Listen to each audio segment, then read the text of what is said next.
नमस्कार विद्यार्थी मित्रांनो, इन्फिनिटी इंजिनिअरिंग अकॅडमीमध्ये आपणा सर्वांचं स्वागत आहे। जसे की आपल्याला माहिती आहे की आपल्या यूट्यूबच्या माध्यमातून आपण नवनवीन नोटिफिकेशन, नवनवीन जाहिरातींचे व्हिडिओ तयार करत असतो। आजच्या व्हिडिओमध्ये आपण रीट्स लिमिटेड या कंपनी किंवा या PSU साठीच्या ज्या जागा निघालेल्या आहेत, ज्या ट्रेनी इंजिनियरच्या जागा निघालेल्या आहेत त्याबद्दल बोलणार आहोत। व्हिडिओ शेवटपर्यंत नक्की बघा। या व्हिडिओमध्ये आपण ह्या कुठल्या पोस्ट आहेत, याचा पे स्केल काय असणार आहे, एज लिमिट काय असणार आहे, क्वालिफिकेशन काय लागणार आहे आणि कशा बेसवर किंवा कुठल्या पर्टिक्युलर आधारित ह्या पोस्ट असणार आहे हे या व्हिडिओमध्ये आपण बघणार आहोत। शेवटपर्यंत बघा। आमचा व्हिडिओ लाईक करा, शेअर करा आणि आमच्या चॅनलला सबस्क्राइब करायला विसरू नका। तर आजच्या या व्हिडिओमध्ये मित्रांनो आपण रीट्स म्हणजेच rail India technical and economic service limited ह्याच्या ज्या रिक्रुटमेंट्स आहेत 2021च्या याबद्दल बोलणार आहोत। सर्वात महत्त्वाचं आहे की ह्या ट्रेनी पोस्ट आहेत आणि नंतर ह्या पोस्ट कन्फर्मेशन मध्ये जातात आणि साधारणतः ह्या पर्टिक्युलर पोस्ट वर्षामधनं ह्या जनरेट होत असतात आणि त्याची रिक्रुटमेंट होत असते। ही डायरेक्ट रिक्रुटमेंट आहे मित्रांनो, खूप सोप्या स्टेप्स आहेत, त्याच्यामुळे मॅक्सिमम विद्यार्थ्यांना ह्या पोस्टचा फायदा होतो आणि सर्व स्ट्रीम ज्या आहेत, ज्या आपण डिस्कस करणार आहोत त्या ब्रँचच्या विद्यार्थ्यांसाठी ह्या खूप महत्त्वाचा विषय आहे। तर रीट्स जे आहे किंवा ज्याला मी आताच म्हटलं की rail India technical and economic service limited हे जे आहे हे मिनीरत्न कंपनी आहे किंवा PSU आहे। खूप महत्त्वाचा पार्ट आहे हा। ह्या ज्या महत्त्वाच्या PSUs आहेत त्याच्यापैकी ही एक PSU आहे। महत्त्वाचा 1974ला इंडियन रेल्वेनी ह्या पर्टिक्युलर साइटचं किंवा ज्याला म्हणतो आपण की हा विभागाचा जे आहे ते इस्टॅब्लिशमेंट केलेला आहे। त्यानंतर कशामध्ये हे काम करतं तर ट्रान्सपोर्ट इन्फ्रास्ट्रक्चर याच्याशी रिलेटेड या रीट्सचं काम चालतं। सगळ्यात महत्त्वाचं जे म्हणजे planning and consulting services provide करतात आणि नुसतं रेलसाठी नाही तर एअरपोर्ट असेल, पोर्ट्स असतील, हार्बर्स असतील, त्याच्या व्यतिरिक्त हायवेज असतील आणि अर्बन प्लॅनिंगमध्ये हे जे आहे प्लॅनिंग आणि कन्सल्टिंगचं काम प्रोव्हाइड करतात। त्याच्यामुळे ही खूप महत्त्वाची अशी PSU आहे आणि इथे जॉब लागणं हे खूप चांगली गोष्ट आहे मित्रांनो। सगळ्यात जे प्रोजेक्ट्स आहेत यांचे टोटल ऑल 62 कंट्रीज, मॅक्सिमम कंट्रीजमध्ये काम चालतं आणि मॅक्सिमम कॉन्टिनेंट्समध्ये किंवा खंडामध्ये यांचे हे इन्फ्रास्ट्रक्चरचे जे प्रोजेक्ट्स आहेत ते प्रोजेक्ट चालू होतात। आता आपण बोलूया की या वेळेला ज्या पोस्ट आलेल्या आहेत त्या पोस्ट कुठल्या आहेत। तर त्या पोस्ट आहेत मित्रांनो ग्रॅज्युएट इंजिनियर ट्रेनीजच्या। तर ट्रेनी इंजिनियरच्या ह्या पोस्ट आहेत ज्याला आपण GAT म्हणतो। किती पोस्ट आहेत? 48 पोस्ट आहेत आणि ह्याचे जे लोकेशन आहे हे ऑल ओव्हर इंडिया आहे। म्हणजे तुमची जी पोस्टिंग आहे ती ऑल ओव्हर इंडिया कुठेही होऊ शकते, जिथे जिथे त्यांचे प्रोजेक्ट चाललेले असतात। 48 पोस्ट आहेत। याच्यापैकी 25 पोस्ट ज्या आहेत मित्रांनो त्या तुमच्या सिव्हिल इंजिनिअरिंगच्या आहेत। 15 ज्या पोस्ट आहेत त्या मेकॅनिकल इंजिनिअरिंगच्या आहेत आणि ज्या 8 पोस्ट आहेत त्या पोस्ट आहेत इलेक्ट्रिकल इंजिनिअरिंगसाठी। म्हणजे 3 वेगवेगळ्या स्ट्रीमच्या पोस्ट, 3 वेगवेगळ्या ब्रांचेसचे विद्यार्थी याच्यासाठी इलिजिबल आहेत। तर हे बायफर्केशन जे आहे ते आपण डिटेलमध्ये बघूया। हा जो चार्ट दिलेला आहे याच्यामध्ये वॅकन्सी डिटेल्स दिलेले आहेत। वॅकन्सी कॅटेगरी वाईज दिलेली आहे बघा। इथे अनरिझर्व कॅटेगरी म्हणजे ज्याला आपण ओपन म्हणतो, तर ओपन कॅटेगरी जे आहे, ओपन कॅटेगरीचे ज्या पोस्ट आहेत त्या बायफर्केशन 50% आणि कॅटेगरी वाईज ज्या आहेत त्या मग EWS असेल, SC असेल, ST असेल किंवा OBC असेल तर ह्या पोस्ट आहेत। आताच मी तुम्हाला सांगितलं की graduate engineer trainee for civil engineer, civil इंजिनियरच्या ह्या 25 पोस्ट आहेत। 15 ज्या पोस्ट आहेत त्या आहेत mechanical engineer, graduate engineering trainee. हे बघा, एक लक्षात घ्या, ग्रॅज्युएट इंजिनिअरिंग ट्रेनी ही पोस्ट आहे आणि ब्रांच वाईज ज्या नंबर ऑफ वॅकन्सीज आहेत त्या इथे मेन्शन केलेल्या आहेत आणि 8 वॅकन्सी मी आताच तुम्हाला सांगितलं। 8 वॅकन्सी कशाच्या आहेत तर त्या आहेत इलेक्ट्रिकल इंजिनिअरिंगसाठी। याच्यामध्ये काही होरिझॉन्टल ज्या पोस्ट आहेत त्या फिलअप होणार आहे। जसे इथे या स्टारचं मिनिंग जे आहे, फॉर एक्झाम्पल स्पेसिफिकली हे जे स्टार्स दिलेले आहेत मित्रांनो, या स्टारचं जे महत्त्व आहे किंवा जे इम्पॉर्टन्स आहे ते इथे दिलेलं आहे की कुठल्या टाईपच्या त्या वॅकन्सीज आहेत।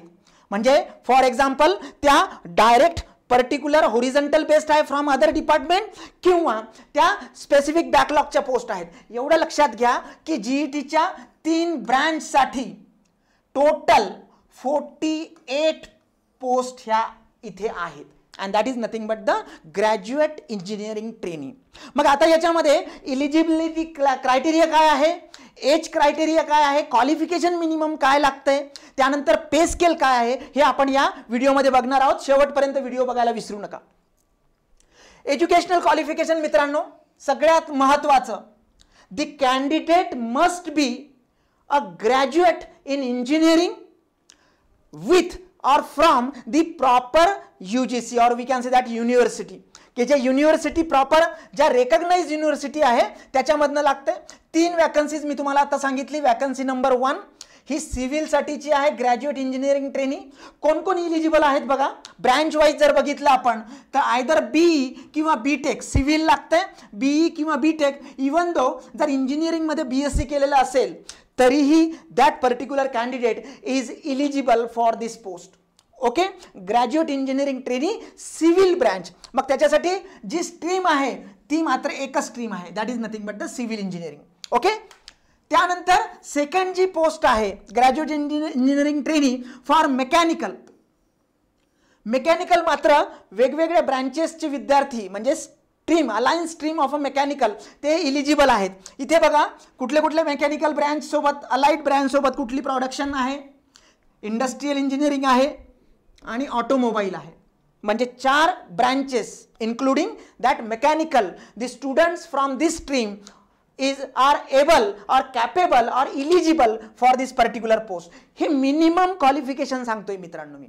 ज्या कंडिशन्स आहेत किंवा जे सिलेक्शन प्रोसेस आहे ती मी तुम्हाला सांगणार आहे. ब्रँचेस आपण मेकॅनिकलबद्दल बोलतोय आणि शेवटची जी पोस्ट आहे किंवा शेवटचे जे पोस्ट आहेत त्या आहेत इलेक्ट्रिकल स्ट्रीमसाठी. मग याच्यामध्ये इलिजिबल कोण कोण आहेत तर graduate engineer from electrical branch and graduate we can say that engineer और graduate from electrical and electronics. Electrical and electronics engineering. म्हणजे आता मी जे सांगितलं की 48 जागा आहेत त्याच्यामधल्या ज्या 25 जागा आहेत त्या तुमच्या सिव्हिल इंजिनिअरिंग विद्यार्थ्यांसाठी आहे. 15 ज्या जागा आहेत त्या मेकॅनिकल इंजिनिअरिंगसाठीच्या विद्यार्थ्यांसाठी आहे. इथे ही एकच ब्रँच आहे पण इथे मात्र 4 ब्रँचचे विद्यार्थी प्रोडक्शन, ऑटोमोबाईल, इंडस्ट्रियल ओके ते इलिजिबल आहेत. आणि जे शेवटचं आहे मित्रांनो ते इलेक्ट्रिकलसाठी 8 ओके हे इलेक्ट्रिकलचे विद्यार्थी आहेत. याच्यामध्ये 2 ब्रँचेस स्पेसिफिकली इलेक्ट्रिकल इंजिनिअरिंग आणि इलेक्ट्रिकल आणि इलेक्ट्रॉनिक्स इंजिनिअरिंग. ओके, तर हे जे विद्यार्थी आहेत ग्रॅज्युएट झालेले आहेत, इंजिनियर झालेले आहेत, they are eligible. This is minimum qualification required for this GET post. Okay, मग आता त्याच्यामध्ये अजून जे ग्रॅज्युएशन केलेलं आहे ते किती पर्सेंटेज वाईज तुमचं ग्रॅज्युएशन हे असलं पाहिजे. डेफिनेटली फर्स्ट क्लास असला पाहिजे, 60% असलं पाहिजे जर अनरिझर्व कॅटेगरीचे विद्यार्थी असतील तर. ओपन विद्यार्थी असतील, ओपन कॅटेगरीचे विद्यार्थी असेल तर 60% पाहिजे. आणि जर एखाद्या कॅटेगरीमध्ये मग SC असेल, ST असेल त्या कॅटेगरीमधनं जर अप्लाय केलं असेल, त्या कॅटेगरीचे विद्यार्थी असेल ओके तर त्यांच्यासाठी रिलॅक्सेशन आहे आणि त्यांच्यासाठी किती पर्सेंटेज आहे ते आहे 50%. तर this is educational qualification. Age limit, minimum age limit आहे विद्यार्थी मित्रांनो 21 वर्ष आणि मॅक्सिमम एज लिमिट आहे 30 वर्ष. याच्यामध्ये जे इयर आहे किंवा जे एज आहे ते कधी कन्सिडर करायचं आहे ते करायचं आहे 1 जुलै 2021. या दिवसाची रिलेटेड किंवा हा दिवस किंवा ही डेट बेंचमार्क कन्सिडर करून मिनिमम एज आणि मॅक्सिमम एज तुम्ही कॅल्क्युलेट करू शकता. तर this is a age limit and it is a wide age limit. Selection process सगळ्यात महत्त्वाचा पार्ट. याच्यामध्ये 2 पार्ट आहे. एक आहे की जे जनरल एलिजिबिलिटी आहे त्याच्यानुसार तुम्हाला इलिजिबल केल्या जातं, तुमचं शॉर्ट लिस्टिंग केलं जातं आणि त्यानंतर इंटरव्ह्यू आहेत मित्रांनो. तर आपण सिलेक्शन प्रोसेस बघूया. सिलेक्शन प्रोसेसमध्ये सगळ्यात महत्त्वाचा पार्ट आहे जो आत्तापर्यंत मी या व्हिडिओमध्ये सांगितलेला नाही आणि तो आहे गेट. तर this is a very important point. ह्या ज्या पोस्ट आहेत मित्रांनो ग्रॅज्युएट इंजिनियर ट्रेनीच्या ज्या रीड्सबद्दल आपण बोलतोय ह्या सगळ्या गेट बेस पोस्ट आहेत. म्हणजे जर तुम्ही गेट 2020 किंवा गेट 2021 ही एक्झाम जर प्रॉपर मार्कांनी क्वालिफाय केली असेल तर you are eligible at a prima facie. Okay, तर पहिल्या स्टेपमध्ये तुम्ही इलिजिबल होता. याचा अर्थ याच्यासाठी वेगळी कुठली परीक्षा, वेगळी कुठली एक्झामिनेशन, वेगळी कुठली कॉम्पिटिटिव्ह एक्झामिनेशन नाही. ह्या ज्या रिक्रुटमेंट आहे ह्या फक्त ज्या पर्टिक्युलर बेस्ड आहेत त्या आहेत गेटवर. तर मग गेट इलिजिबिलिटी कुठली, तर गेट 2020 किंवा गेट 2021. मग आता याच्यामध्ये जे सिलेक्शन प्रोसेस आहे बघा मित्रांनो, त्याच्यामध्ये इलिजिबिलिटी क्रायटेरिया तुम्ही गेट अप्लाय केलं पाहिजे आणि गेट एका प्रॉपर बेंचमार्कनी ते क्वालिफाय केलं पाहिजे. आणि कुठली एक्झामिनेशन आहे मी आताच तुम्हाला सांगितलं 20 किंवा 21 और म्हटलंय मित्रांनो. तुम्ही जर दोन्ही यांनी अप्लाय केला तर ज्याच्यामध्ये जास्त स्कोर असेल तर तो स्कोर तुमचा इलिजिबिलिटी स्कोर समजण्यात येईल. एक लक्षात ठेवा, कुठलीही कॉम्पिटिटिव्ह एक्झामिनेशन नाही, गेट स्कोर आहे. ज्याच्यामुळे ज्या विद्यार्थ्यांचा गेट स्कोर ऑलरेडी आलेला आहे मित्रांनो त्यांनी फॉर्म भरायला काहीही हरकत नाही, because they are already eligible. त्यांना फक्त इंटरव्ह्यूची स्टेज पार करायची आहे आणि हा जो स्कोर आहे तो स्कोर पण तुमचा चांगला असला पाहिजे. मग कुठल्या गेटशी रिलेटेड ज्या पोस्ट आहेत, सिव्हिलची जी पोस्ट आहे त्याच्यासाठी सी हा जो पेपर कोड आहे तो तुम्ही दिलेला असला पाहिजे. मेकॅनिकलसाठी ME हा पेपर कोड तुम्ही दिलेला असला पाहिजे आणि इलेक्ट्रिकलसाठी EE हा कोड तुम्ही दिलेला असला पाहिजे, आयदर गेट 2020 और गेट 2021. ओके, मग हे काय आहे मित्रांनो, हे सिलेक्शन प्रोसेसचा मेन पार्ट आहे की गेट थ्रू ह्या पोस्ट होणार आहेत. ओके, मग आता याच्यामध्ये असंही नाही की गेट तुम्ही फक्त अप्लाय केलंय किंवा गेट तुम्ही स्पेसिफिक अपियर केलंय, त्याच्यामध्ये तुम्हाला बेंचमार्क हे असलेच पाहिजे and then only you are qualified. आता याच्यामध्ये हे सगळं मेन्शन केलंय जे तुम्हाला मी स्पेसिफिकली सांगितलेलं आहे, त्याच्यातनं शॉर्टलिस्टेड होणार आहे. गेटचे मार्क आहेत त्याला वेटेज आहे 75% आणि इंटरव्ह्यू जे आहे इंटरव्ह्यूला वेटेज आहे 25%. म्हणजे जर तुमचा गेट स्कोर चांगला असेल तर त्याच्यामध्ये तुमचं वेटेज ऑलरेडी हायरला गेलेलं आहे. म्हणजे राहिलाय प्रश्न फक्त इंटरव्ह्यूचा, व्यवस्थित तयार केली तर नक्कीच तुम्ही सिलेक्ट होऊ शकता. म्हणजे एक लक्षात घ्यावं बघा, हे ज्या GET पोस्ट आहेत ह्या पोस्ट कशावर बेस्ड आहेत, गेटवर बेस्ड आहेत. गेटचं वेटेज किती आहे 75% आणि याची दुसरी स्टेप्स काय आहे मित्रांनो, डायरेक्ट इंटरव्ह्यू. याचं वेटेज किती आहे 25%. तर this is nothing but the selection process. पण त्याच्यासाठी इलिजिबिलिटी काय आहे की you should be a graduate engineer from recognised university in civil engineering और mechanical engineering or electrical engineering. So this is nothing but the door, entrance door, and this is nothing but the eligibility criteria. Selection झाल्यानंतर ज्या particular training processes आहेत त्या कशा राहणार आहेत, सगळ्यात महत्त्वाचं 2 महिन्याचा ट्रेनिंग पिरियड असणार आहे. त्या केसमध्ये त्या पर्टिक्युलर रीड्सच्या स्पेसिफिक ट्रेनिंग डिपार्टमेंटमध्ये तुम्हाला काम करायला मिळणार आहे, सगळ्या प्रोसेस तिथे समजून घ्यायला मिळणार आहे. 2 महिन्याचा ट्रेनिंग पिरियड कंप्लीट केल्यानंतर तुम्हाला 2 वर्षाचा प्रोबेशन पिरियड असणार आहे. या प्रोबेशन पिरियडमध्ये सुद्धा तुमचं स्पेसिफिक ऑनरियम सुरू असणार आहे मित्रांनो. 2 वर्षाचा प्रोबेशन पिरियड आहे, but that is not again a confirmation. 2 वर्षाचा प्रोबेशन पिरियड झाल्यानंतर there is a screening test. There is a screening test आणि ही स्क्रीनिंग टेस्ट झाली की you are confirm in that particular PSU. Okay, तर this nothing but the particular process. 2 महिन्याचा जो आहे तो ट्रेनिंग पिरियड, 2 वर्षाचा प्रोबेशन पिरियड, त्यानंतर कन्फर्मेशन टेस्ट आणि त्यानंतर कन्फर्मेशन टेस्ट ही नॉमिनल असते मित्रांनो, कारण त्या पर्टिक्युलर केसमध्ये बऱ्याचदा विद्यार्थी सोडून जातात. अशा वेळेस ती जी स्पेसिफिक टेस्ट आहे ती गरजेची आहे. आणि त्यानंतर तुमचं कन्फर्मेशन. सगळ्यात महत्त्वाचा पार्ट सगळ्या विद्यार्थ्यांसाठी जो पे स्केल आहे, जो बेसिक आहे तो 40 ते 1,40,000 आहे मित्रांनो. म्हणजे जवळपास एक 12 लाखाचं पॅकेज जातं हायर एंडला.